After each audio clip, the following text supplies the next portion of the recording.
Welcome to the Yerba Power Podcast, where we share the power of yerba mate with the world. Today, I'm joined by Danielle, who is the founder of Mateco app. It's an app for yerba mate community, as well as she has some other yerba mate businesses, which, if you guys can see in the video, sent me a nice package of a bunch of different cool yerbas or herbas or chimarrão, if I'm saying it right, which is why I've asked you to be on the podcast today, and you so graciously accepted. Danielle, how are you doing today? Excellent. Great. Thank you. Thank you, people. I love to be talking to people that love mate. This is definitely my life. And so I mentioned this to you recently, but I've got a lot of followers that have asked me, kind of about the differences between, Argentine yerba versus Uruguayan yerba or Paraguayan yerba or Brazilian yerba. And unfortunately, I'm only really, well-versed in Argentine yerba, being that my wife is from Argentina, but I've, experienced it. But honestly, I am no subject matter expert in this, and that's why I asked you to help us out here, being that you're born and raised in Brazil, and have wrote a great book, the only book in English that I'm aware of that is out there about yerba mate, which I have a copy. I got a digital one. I can put a link in the show notes as well. And so I guess let's just start there. Why or how is Brazilian yerba different? Is it different? What are the things that make it different? Okay. Well, we can start and just briefly going way back to the beginning of all this. Also, because as we talked about it, we're talking to, a lot of people drinking mate around the world, not necessarily people that have familiarity with the culture and how they started or know about the background. So, being the yerba mate, it's a plant that grows in South America, in this specific region on the south, where I'm from included, which is the southern state of Rio Grande do Sul in Brazil, and then goes also to Santa Catarina and Parana, the three states in south of Brazil that you actually are familiarity with the yerba mate grown. And then Paraguay, of course, and Uruguay that consumes but doesn't produce. In Argentina, of course, we are the ones that most promote mate around the world. So we start by saying thank you to the Argentinians that promote the mate around the world, because it is an experience that, thanks to, their loyalty, their culture, their appreciation for this, the mate is out there today. And about the preparation and going back, what's the difference? When the yerba mate was consumed way back, it was not about the countries or the borders. It was about the indigenous people that start consuming. So, and they got different methods depending on different areas that they were. So when the part of the Argentina started using yerba mate in a certain way, the south of Brazil started using yerba mate in a different way. It's all the same plant. The south of Brazil plants that start drinking what we call the chimarrão is the fine grinded of the yerba. So you get a very powdery version of this yerba mate plant. And with that way, you can make this chimarrão, which has a method of preparation that leaves the yerba mate on the side of the gourd, separate from the water, and a certain way to place the bombilla where everything doesn't mix all together. And as you go serving, the yerba start touching the water, and then you go as the ritual. So people find sometimes a little bit of, the how to prepare issues. Well, that is a little bit of more preparation than just dropping, a couple of spoons of yerba in a gourd and getting the bombilla in there. However, it's just a method of preparation, and requires basically, the difference here is the yerba mate to be fine, grinded, almost like a powder version, right? Which is most consumed in south of Brazil. And a bombilla to be in a certain way prepared for it. There are some styles that are better for it, but you can just have like a filter at the end of the bombilla that will make it easier to flow the water without clogging from the yerba being so fine. So I mean, we'll be happy to go back to the methods, but also noticing the basic difference of the yerba mate here that we're talking from Brazil is the freshness. The yerba mate consumed in Brazil started being fresh, being produced right away after it's taken out from the forest, from the plant, and they immediately produce and consume the yerba. When in the Argentinian side of this culture, they prefer the yerba mate to be aged. So it's also a preference. And I would say now things are mixing in a way that we have excellent aged yerba mate in Brazil as well with some brands. But yeah, with the fur is the Brazilian yerba mate comes very green. And the greenish tone that we see is because it's fresh and it was not aged before it was packed and consumed. If that answer, I mean, what we're talking about here. So yeah, it sounds like if I'm, hearing you correctly and not, putting my own words, but that basically the difference is it's very finely ground, which typical Argentine is thicker cut and with the sticks or the stems in it, which there are no sticks or stems in the Brazilian, correct?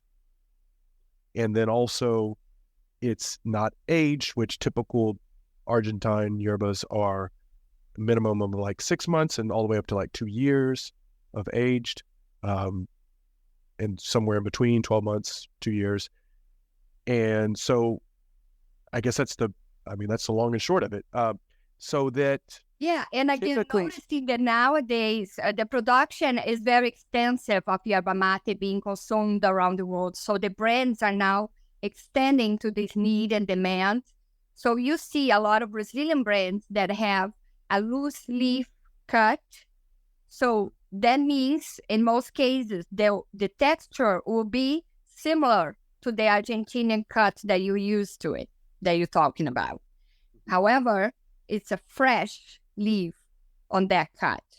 So that's not going to make you a chimarrão, but that you're going to use in the same method that you use in your gourd to make the Argentinian mate. Yeah. So, like I say, now the brands are extending the line to make all different cuts to attend all the market. As we know, the Uruguayan style mate has a pretty extensive preference, internationally speaking. Okay? So that's another style, of yerba and another style of preparation. So there are many different ways to be drinking nowadays. People experiment different ways. Some people are loyal to one way. But again, not necessarily all the Brazilian brands are making chimarrão. That's what I want to point. And not necessarily all the Brazilian brands are fresh. You can find the aged mate. And, and probably you will find, or, different sorts of styles within the Argentinian brands as well. So just out of curiosity, like sometimes with some of the Argentine brands, they'll kind of promote that it's aged even longer, 24 months. And then sometimes people tend to even want to look for that meaning as like a kind of boutique or higher production of that it's aged even longer. So 12 months to 24 months, so 1 year to 2 years. However, on the flip side, with Brazilian, you want it the fresher, the better. So what is the window, that you should kind of be aware of how fresh the chimarrão is, and like what's the typical, I guess, numbers there? Oh, fresh. And again, because we, as my original company, Mate Solutions, which was original Project Mate for the people, audience that know us way back, always worked with brands and the small farmers and organic or not necessarily certified organic, but people that preserve and work for, we were always in contact with the freshest. And this can be in the same, same day, same week. That is the harvest, and then the next day they already do the first round, which is the canchada that we call it, get the leaves out and get it ready for it. And depending what the method of will be, and like in a matter of days and then in a matter of weeks. I bring yerba mate when I come from Brazil that was packed not even a month ago, So fresh. When we say fresh, really fresh. In reality, fresh, we prefer to work when is the fine cut with the vacuum packs, if possible, when we're talking about a bigger volume, like a 2-pound pack. And some yerba mates that already come in a smaller, like a pound or less than a pound, it's not that important because they are fresh. They're going to keep fresh. They come in a nice packaging, and they're going to stay fresh for a while. If it is well packaged, it can last in your shelf before opening a year, 2 years if it's vacuum packed. And if not, we say fresh is 6 months to a year, depending really, again, the packaging and, and how did it get here. And when I say here, we're speaking about an international market. In Brazil, they replace yerba mate in the farmers markets, and every 3 months, they that's how long they last there, the way they pack, but not vacuum. Just, Okay. So basically the fresher the better, but nothing more than 3 months, essentially, if it's not vacuum packed. No, actually, it's longer than that. I would say 6 months, because also if you keep in the refrigerator, like I buy again here, I keep in the refrigerator for 6 months to a year, it's going to stay fresh. Okay. Pretty similar to coffee, that those that drink coffee, if you have it in a vacuum pack seal, and obviously the fresher the better. You want to be a bulk and you want to get a better price, you just keep it. I'll do all the time. I get it, I put it in the refrigerator, will last longer. And again, depends where you live and all that. And so back to just your saying, in the Argentina mate, how the grades go and how much age it is, and how, also not only the freshness in Brazil is what would tell us about the yerba mate and how good it is, but, the whole process. So, and that's where we come back to be talking and sourcing only, places that we know where it's coming from, people that are preserving the forest. The leaves are quality leaves. The whole process has to go to a quality line, and the people, the whole chain involved is part of this. And there's a lot of quality here, and the people involved in this process. So to come back at the end and present a brand here, at least what we always did was to check, from the source, how this started. And so everything that we have, it's a product, yes, it's a pack of yerba mate for you to put in your gourd and to drink it at the end of the day. But there is a lot into that. There is a lot of love, a lot of passion. There are a lot of projects around this. There are people, working for the farmers, for the forest to stay, and to the yerba mate to be preserved. And, and these are the people that we like to be in community with, and this material life. And these are the people that you see, in our network. And that's why we created, the Mateco, to have everyone introduced to one another, to see how, many wonderful things are being done on the other side, and these brands and these people creating, this with this plant and giving the value that it deserves, and health and ritual and tradition and culture, and so many different aspects of it.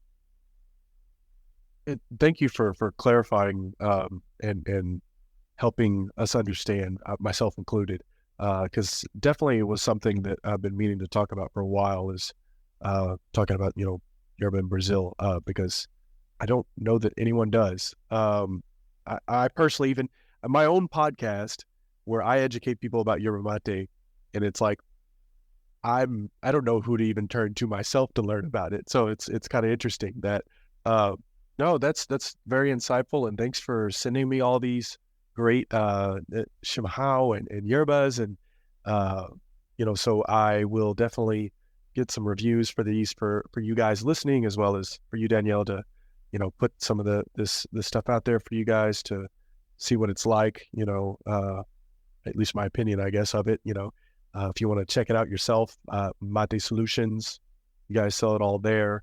I assume, I'll get the website and stuff, put it in there for you guys.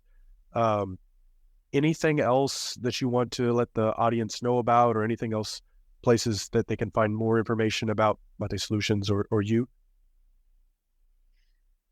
No, I just again want to say, how happy I am to see the mate spreading around the world. I listen to the podcast. I know that we have a very international audience here. So our marketplace right now, it is to USA mostly. We focus the shipping and in USA. However, with Mateco app, which is this hub for the mate around the world, we intended to have different places, to promote different stores and different brands around the world as far as where shopping goes. But most what I like here is really the social connection that we have, and to know that is this community. So when Mate Solutions is attending this market, as far as the e-commerce and supplying, sourcing and branding, the Mateco is really where our personal side is, and where I really would like to invite everyone to join. It's going to be a safe place, for us to make friends. It's going to be a place to know where to buy mate around the world. It's going to be a place, to know the producers, to get to know the story of these brands. And we are at the beginning, but, we're working really, projects take much longer than we always think of it. But we're really happy about it. And Mateco is a mate universe for everyone. And here, I speak to all materials out there. And again, and thanks to you, to giving the voice to Yerba Mate and this community. And that's pretty much it. I'll be happy to be here, anytime to be a part of this. Yeah, thank you, Danielle, for what you do for the Yerba Mate community and the courage to start a business and import it in the U.S. and everything, because that's, hey, thanks to you, we're able to try this kind of stuff. So I'm saying that on behalf of all of us. Thank you all for listening to this episode of the Yerba Power Podcast. Hope you enjoyed that and learned something about chimarrão or Brazilian Yerba. I know I did. And also be sure to check out Mate Solutions or the Mateco app. If you get a chance to download that, or I'll put that links down here and below in the show notes. Make sure you subscribe or follow this podcast, which it's now called follow. It's a little plus button on Apple Podcasts, and it's like a green, just click follow on Spotify. So that way you don't miss on the next episode, because I have a special guest of someone living in Brazil that is a friend of mine that is going to talk more about Brazilian Yerba. And I look forward to releasing that to you all. Till next time.